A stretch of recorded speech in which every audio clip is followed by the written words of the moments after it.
Good evening, this is Liz. Today I want to talk about Kiasuism, good or bad. Let me put you in a context. You're on an MRT destined for its destination and you're waiting for the doors to be open.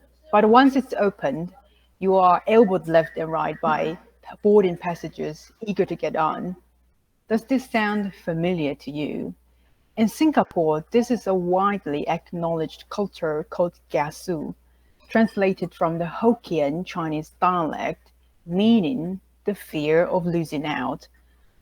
Kiasu has become a social psyche in Singapore because it's prevalent in various fields: pop culture, politics, social science, business, etc. People even associate themselves with this term.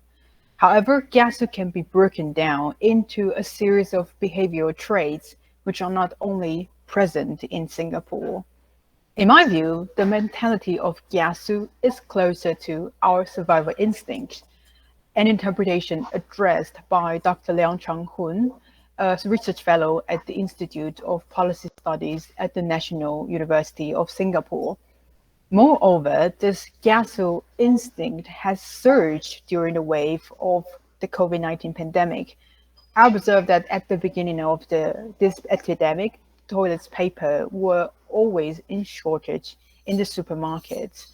Psychiatrists explained that people were driven by fear of the lockdown policy and irrationally began to store anything that can be put away.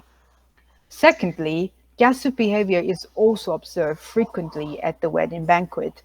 There will always be that one lady who is prepared to pack the food home before everyone even starts to enjoy it.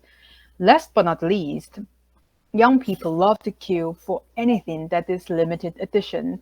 Though they might not be able to buy it in the end, they are still willing to wake up at 5 a.m. in the morning to queue.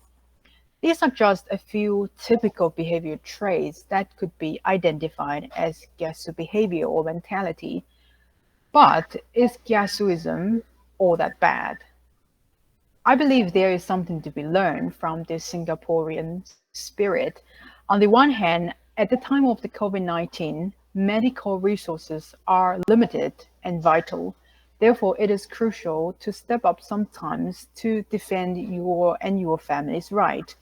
Dr. Leong Chang-hun described the drive of Kiasuism as because to Singapore having limited access to natural resources. It might be hard to find a fine line between competition and Kiasu behaviors, but certainly when it comes to one's right, no one should be afraid to defend themselves. On the other hand, we live in a relatively safer time. There are not many things that will threaten us to death. But it doesn't mean that we should not fear death.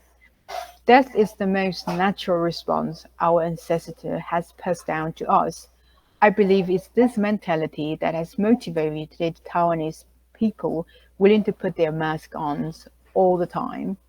What's more important is to know what you feel and decide how to act upon it, but don't let it control you. I hope you've enjoyed it. Thank you for listening.